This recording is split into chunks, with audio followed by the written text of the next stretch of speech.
The chains scraped across the black marble floor like whispers of something ancient and cruel. The two alien women knelt side by side, their wrists bound in ceremonial iron, not for security, but spectacle. Commander Elias Rourke stood at the top of the platform, flanked by two armored guards from the Interstellar Accord. Above him, the vaulted ceiling of the former Serati throne room arched like a cathedral of bones, every wall carved with centuries of conquest. The red and gold banners still hung, tattered and untouched, as if defying the new era that now threatened to erase them.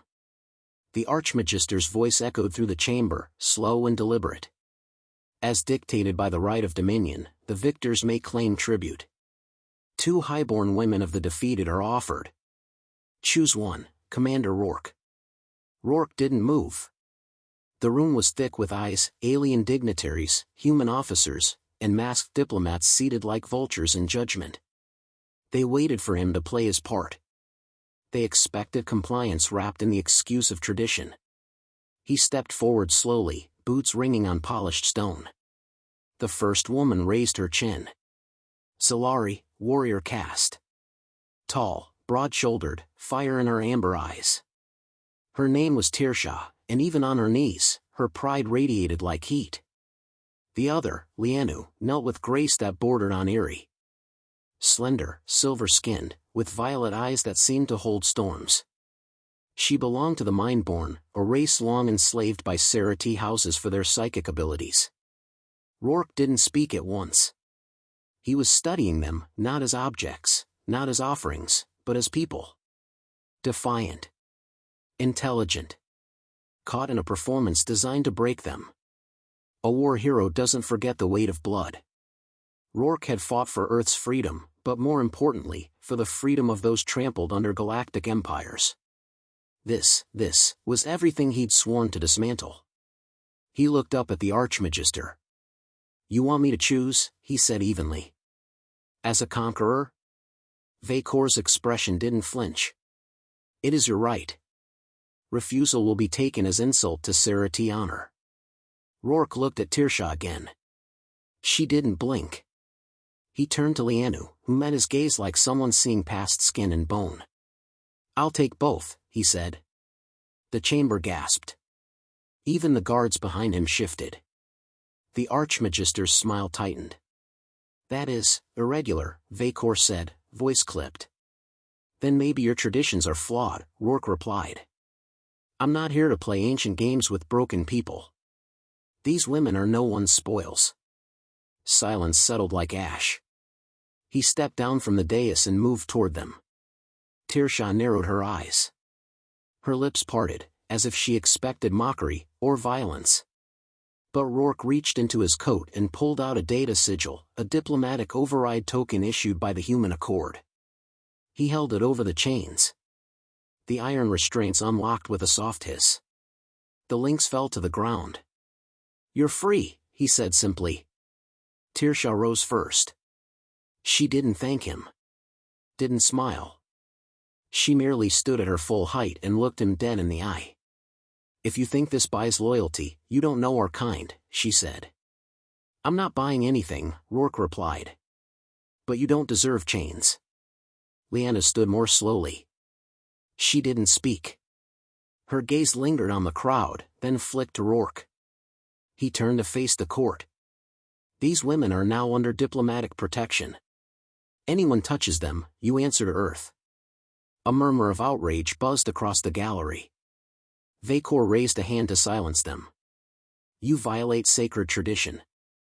"I've buried too many men who died fighting for tradition," Rourke said coldly. "Call it what it is, slavery." Vacor's mask cracked, just for a moment. "You'll regret this. The galaxy remembers who spits on ritual." "Then maybe the galaxy needs new rituals," Rourke answered. He turned without ceremony and walked toward the exit, motioning for the women to follow. They hesitated, but followed. As the heavy doors groaned open, a voice echoed in Rourke's mind. Soft, deliberate. "You've just started a war you don't understand," Liana said without speaking. He paused, just a step before the threshold. "So help me understand it," he thought back. Outside, The sky of the Los Prime was painted in bruised purples and dying golds. Rourke led them toward his diplomatic transport, a sleek, obsidian-winged vessel with Earth's new emblem etched into the side. The silence stretched until Tearshaw broke it. "Why us?" she asked. "You could have refused. Walked away. No shame in that." He glanced back. "Because refusing wouldn't have meant anything. They'd just hand you off to someone worse. And choosing us means what? You're a hero now?" she asked bitterly. "No. It means the world doesn't get to decide what you're worth. You do." Tearshaw held his gaze a moment longer. Then she looked away, arms folded across her chest. Lyanna finally spoke aloud, voice calm. "This isn't the end of something, you know. This is the beginning." "I know," Rourke replied. And deep down, he did. He hadn't saved them. He'd just refused to watch another ceremony in the theater of empire. But whatever came next, he was part of it now. Not because he chose them, but because they, too, had chosen. The echo of the door ceiling behind them was sharper than expected, final, like the slam of a gavel. Inside the diplomatic transport, the silence was not relief. It was strategy. Rourke sat across from the two women in the main cabin, a space meant for negotiations, now turned into a temporary standoff.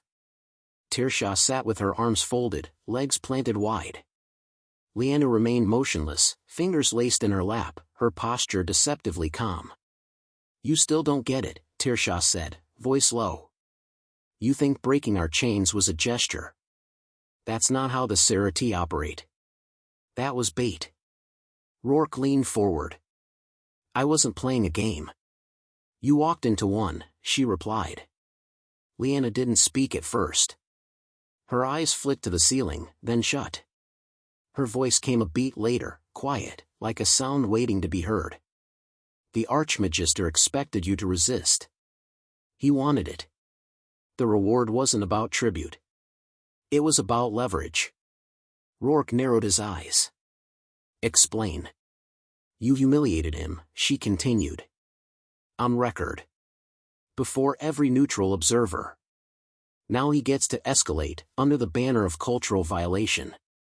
That ritual? It's enshrined in the Dominion Charter. He'll say Earth broke the treaty." Rourke exhaled slowly. "Of course it wasn't just a ceremony, it never was.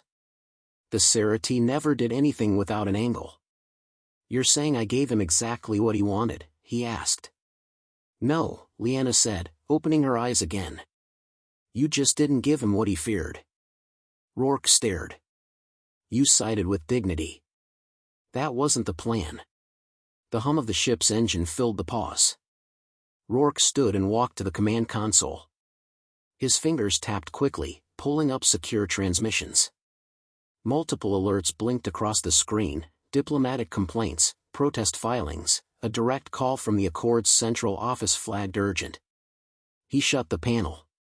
"You're both targets now," he said plainly. "But I won't let them use you." "We're used to being targets," Tearshaw muttered. "What we're not used to is being protected." The bitterness in her tone wasn't directed at him. It was older than both of them. Rourke looked between the two. "Tell me something. Why you? Out of all prisoners, why were you chosen as the offering?" Tearshaw shifted, jaw tight. Lyanna answered. "Because we're not just symbols. We're threats." Tearshaw finally nodded. "We weren't prisoners. We were organizers. Quiet ones. Trying to bring together the fractured races. No one speaks for all the broken tribes, but if someone did, they'd be dangerous. And the Archmagister knew," Rourke said. "He couldn't kill us outright," Lyanna replied. "Too visible. So he tried to bury us under tradition. Let someone else carry the sin." "Like me," Rourke muttered. Tearshaw smirked, but it didn't reach her eyes. "Exactly." Rourke sat again. "I'm not here to play pawn. If you've got allies, now's the time to speak up." Lyanna tilted her head. What would you do if I said there's a meeting scheduled in the outer ruins tomorrow night? A circle of voices. Solari, Mindborn, even defected Serati. Quiet, off-grid. We were supposed to be there before we were offered. Then we go, Rourke said without pause. Tirsha narrowed her eyes. You sure you're not just another savior trying to fix us for the spotlight? Rourke met her gaze. I'm not here to fix you. I'm here to listen. And if needed, fight beside you.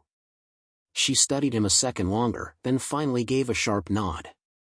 Not agreement, exactly, but the closest thing to it. The ruins lay an hour's flight northeast, where sandstorms had long buried the bones of old Serati cities. The sky above was dark, no satellites overhead. It was one of the few places left without eyes. Rourke landed the transport on a plateau of broken stone. Crumbling pillars lined the horizon like ribs from a fallen god. Between the cracks, small lights flickered, signals, coded and old. They walked in silence, cloaked in desert dust and suspicion. Voices rose from the cavern below, muffled, urgent. They entered a hollowed-out hall. Inside were maybe 24 beings, insectoid Araxi with chittering translator collars, stone-skinned Virek, and humans with scars of military tattoos faded under plain robes. All turned when the trio stepped in. A tall Serati male stood. He wore no crest, no weapon. Just authority etched into every movement. Tirsha. Lianu. You made it, he said. His eyes fell on Rourke next. And you brought a soldier. Commander Elias Rourke. Earth Envoy, Rourke said, calm but not apologetic. A ripple of unease stirred the crowd. The Serati nodded slowly. You're the one who defied Vacor. You made quite a statement. I wasn't making one, Rourke replied. I was breaking one. Another voice, older, cracked with age, rose from the side. Then you're either a fool, or something we haven't seen in a long time, a human who understands that peace doesn't begin with silence. Rourke scanned the room. You're planning something. I want in. The Serati leader studied him, long and hard. Then he spoke. We were planning to start small, symbolic. But Vacor moved faster. Your action pushed the line. It's no longer about symbolism. Now it's resistance. And you think Earth will back you? Asked one of the Araxi. I think Earth's watching, Rourke replied. But I'm not here with Earth's blessing. I'm here because I've seen what power does when no one stands in its way. The silence that followed wasn't doubt, it was calculation. Tirsha stepped forward. He's with us. For now. The Serati leader nodded. Then let's begin. Later, as they returned to the ship, Rourke glanced at the two women walking beside him. Not subordinates. Not prisoners. Allies. I meant it, you know, he said. Back there. I'm in. Leanna gave a half-smile. Good. Because there's no stepping back from this. Tirsha glanced at the sky, then at Rourke. Tomorrow, they'll come for all of us. Then we make sure tomorrow hears our answer, he said. They disappeared into the dark, no longer chained, but still hunted. The rebellion had begun. And for the first time, not with fire, but with a choice. The city burned with elegance. Not the chaos of fire, but the slow, deliberate dismantling of power. Flags fell first, cut clean by blades or torn down by hands that once saluted them. Then came the silence of emptied buildings, vacated checkpoints, discarded uniforms. Authority didn't collapse with noise. It faded like breath on glass. Rourke watched from the command balcony of the planetary hall, flanked by Tirsha and Lianu. Below, thousands gathered. They weren't cheering. They were waiting to see if what came next was different. He turned away from the window. Broadcast is in 5 minutes. Once I say it, there's no one doing it. Tirsha leaned on the rail. You want to step back, do it now. No one will call you a coward. He shook his head. Cowardice isn't walking away. It's letting the old order win because the new one feels uncertain. Lyanna spoke quietly. This speech will trigger the clause in the accord. You'll be stripped of rank. Branded rogue. I didn't come here to be decorated, he replied. I came to keep peace from becoming just another word for obedience. The door hissed open. Jaren Vel, the Sarah T. rebel leader, entered with a nod. We've secured the outer districts. The soldiers laid down arms. Even some of Vacor's inner circle have begun to defect. He's isolated. Not for long, Lyanna said. He'll make one last move. He has to. Rourke turned to her. Where? She didn't answer immediately. Instead, she closed her eyes, then opened them slowly. The spire. Of course. The ancient fortress embedded into the planetary core. More symbol than stronghold now, but one that still projected dominance across the grid. If Vacor made a stand, it would be there. Rourke nodded once. After the speech. Vel frowned. You're not sending troops? No, Rourke said. I'm going myself. The broadcast chamber was sterile, silver-lined and dim. Cameras hovered like metal wasps, humming in anticipation. He stepped onto the dais, adjusted the collar of his jacket, and stared into the lens. The countdown clicked to 0. This is Commander Elias Rourke. Effective immediately, I resign from my post as transitional governor of the Los Prime. I reject the role given to me under any banner that condones ritual subjugation, silent cruelty, or compliance disguised as diplomacy. He let the pause breathe. To the Earth Accord, I do not speak for you. But know this, we did not survive the flames of war just to inherit the ashes of another empire. If your peace is built on puppets and parades, it is no peace at all. To the people of the Los Prime, you owe me nothing. But to those ready to rise without chains, without fear, without permission, this is your beginning. The screen blinked off. Behind the glass, no one clapped. Tirsha exhaled once. Lyanna looked almost sad. It's done, Rourke said. No, Lyanna replied. Now it begins. They reached the spire by shuttle. No soldiers accompanied them. Just 3 figures walking into the final theater of the old order. Inside, the corridors were too quiet. Too clean. Rourke moved with measured steps, sidearm holstered but his senses sharp.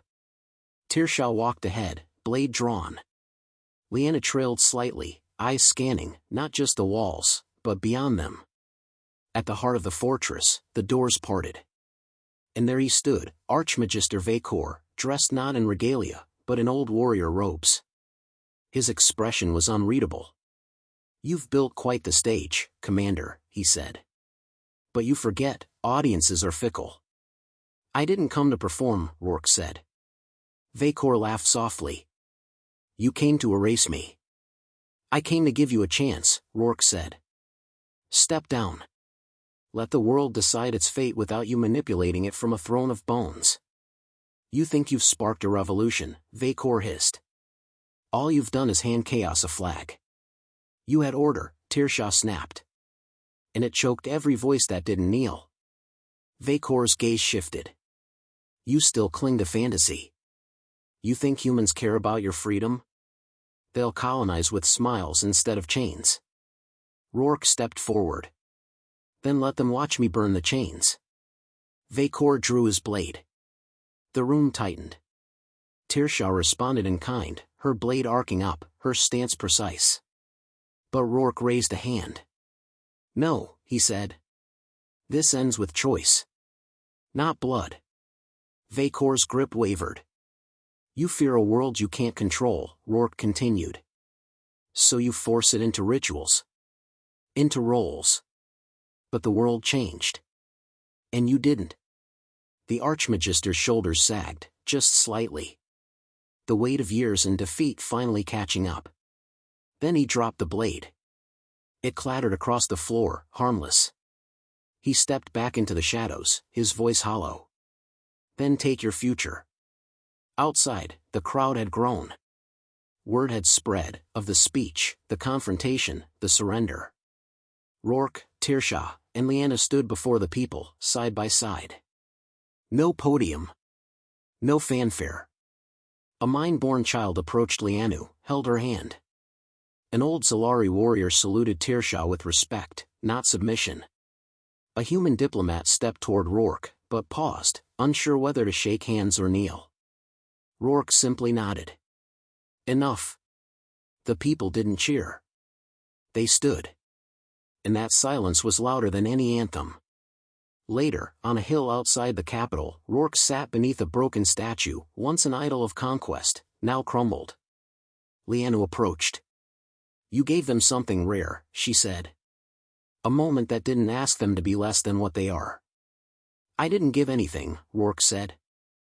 I just refused to take. Tirsha joined them, folding her arms. So what now, she asked. Now, Rourke said, standing slowly, we build something that doesn't start with chains.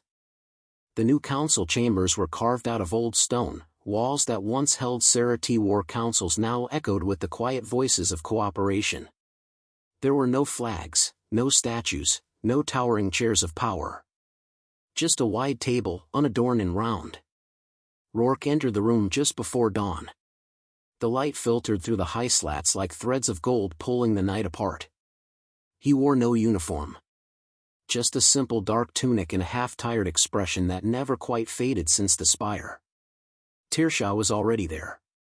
Arms crossed, staring at the table like it had personally offended her.